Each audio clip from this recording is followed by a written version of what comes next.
السلام علیکم ورحمۃ اللہ وبرکاتہ۔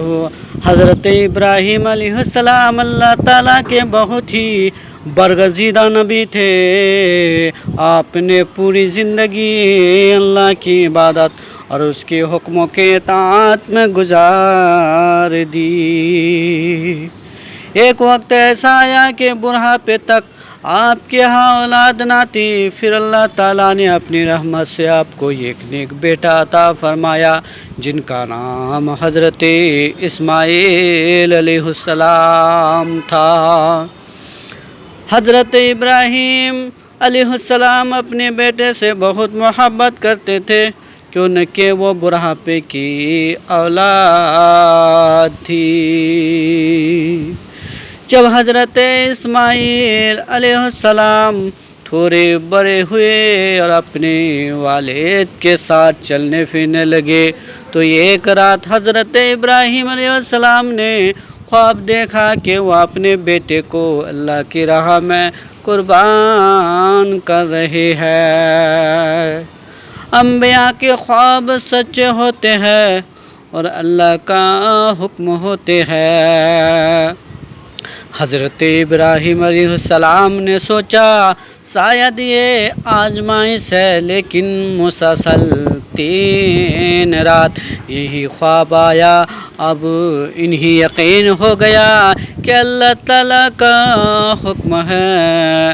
حضرت ابراہیم علیہ السلام نے اپنے بیٹے حضرت اسماعیل علیہ السلام سے فرمایا، اے میرے بیٹے، میں نے خواب میں دیکھا ہے میں تمہیں ذبح کر رہا ہوں، تمہاری کیا رائے ہے؟ حضرت اسماعیل علیہ السلام نے فوراً جواب دیا، ابا جان، آپ کو جو حکم ملا ہے وہ کر گزارے، انشاءاللہ آپ مجھے صبر کرنے والوں میں پائیں گے۔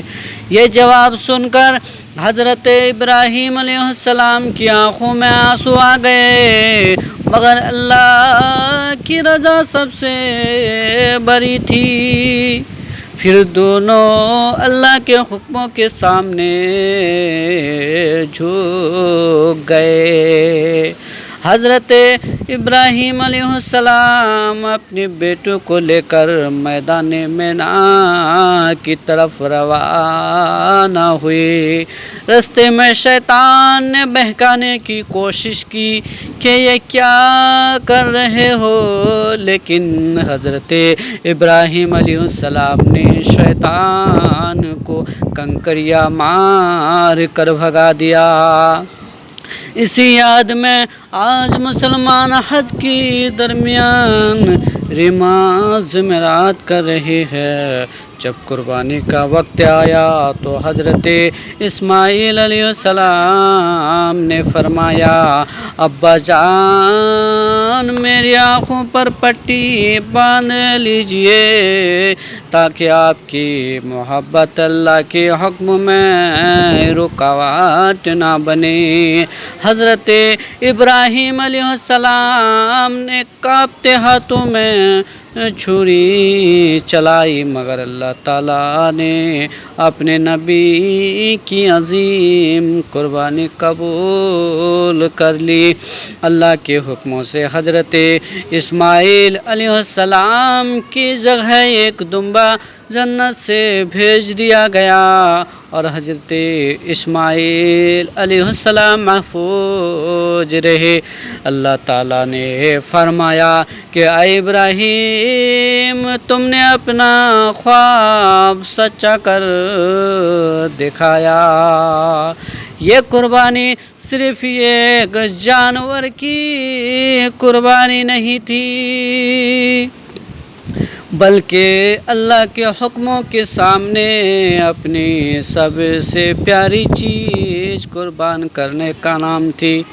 اسی یاد میں آج پوری دنیا کے مسلمان عید الاضحیٰ پر قربانی کرتے ہیں۔ اللہ اللہ تعالیٰ ہم سب مسلمان کو راہ صراط المستقیم پر چلنے کی توفیق نصیب فرمائے۔